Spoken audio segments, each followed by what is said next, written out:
We're coming to the end of our time together. I just want to ask one final, maybe overarching question. Some of you have already touched upon it, but we do live in a particular system, which has got many names, but one of them is patriarchy. And sometimes people think when we use that word that we're talking about individual men and it's kind of what they do. And of course, it shows up in that. But it's a much deeper ideology than the willing, conscious actions of particular men.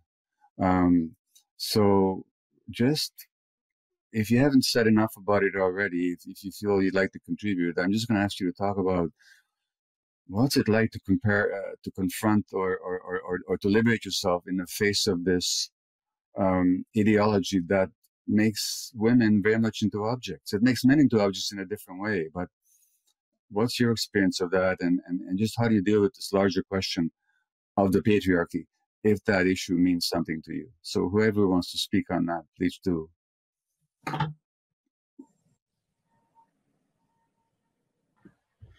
I can say something about that. You know, it's I'm on set today, which is why I'm in this strange setting.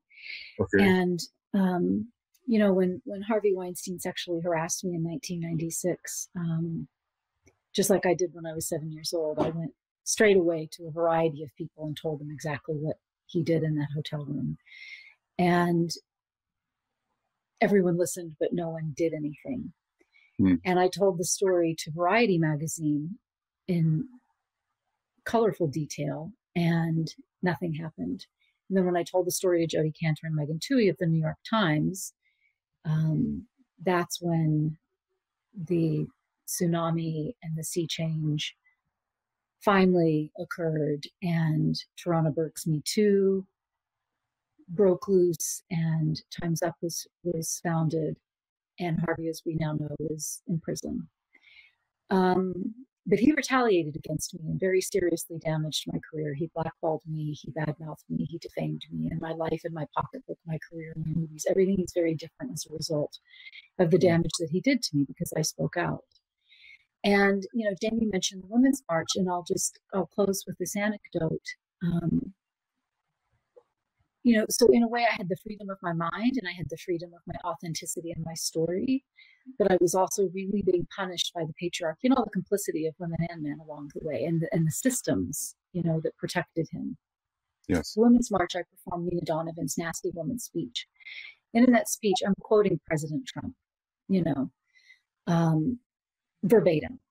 And I was fired from a big advertising job. I had a company called Copperfit, because it spoke that I was quoting the president. So he used that language and he was elected president of the United States. I quoted him and I lost a job. And they chilled my First Amendment rights of speech. And not only did I lose that job, but their male spokesperson had taken pictures of his genitals and sent them around and had been accused of sexual harassment. And he was hired and he kept his job, but I lost my job. And so what saves me is female alliances. And that's where the bonobos come in, because they are our closest living relatives. They are in danger. They are egalitarian and they are matriarchal. And they have a total lack of sexual coercion in their society. There's no recorded incident of infanticide or homicide. And it's these female coalitions that underpin a stable and peaceful society.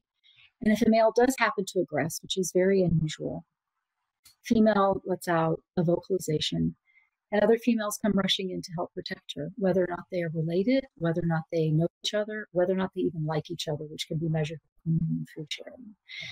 That's what we need, is female alliances. And I've always had those in my life. And it's those alliances and my beautiful, you know, feminist partner and people like my dad, you know, who have held me up, and just my relationship with my higher power that's had me, you know, keep on keeping on in spite of these patriarchal systems. Thank you. If I make a quick comment, it's interesting about the bonobos, which is a species of great apes. Yes. In this world, we often talk about the chimpanzees and how aggressive they are, and this is supposed to explain. This is supposed to explain that aggression is part of our nature. But in fact, the bonobos that you just described are genetically closer to us than the chimpanzees are.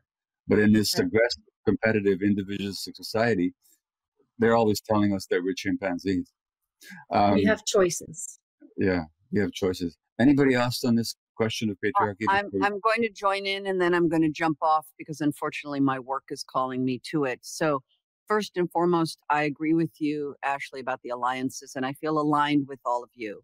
I've only met a couple of you in person. I feel like I know you. I feel like you know me. I feel like we shared something here together. And so I'm grateful for this opportunity. Gabor, thank you for asking me. I would say that, you know, as I said, I'm in recovery for a long time, and there is a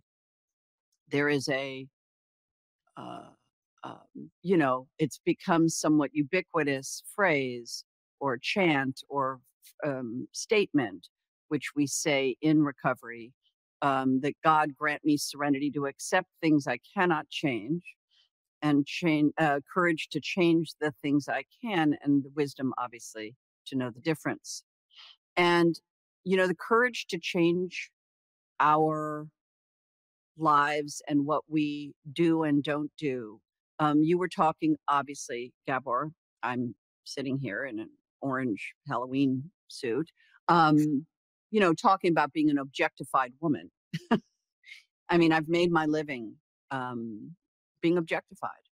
And by the way, I did a show called Scream Queens, and I remember I played a character who was bitching about all these college girls screaming about being objectified when they're walking around in, you know, lingerie and wondering why they're being objectified. So look, I've given it as good as I've gotten it.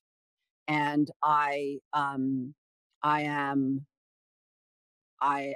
never had the situation that you had, Ashley. I had my own version of it, but I also participated because it meant I had a job, and that job got me the next job. So I have learned that I have the courage to change the things I can, which is I can change my mind. I can now say no. I can now question things. I can now get a little loud about things, as we spoke of earlier. And so I'm looking at this young woman, and I'm so excited by you because you are the future for me of truth-telling and the exploration of all aspects of your life. And I loved how you talked about getting very quiet and going to the mountain and being quiet. And I know that the doctors in the room have dedicated their lives now to helping other people. And I do think any work done in the service of others brings us into alignment.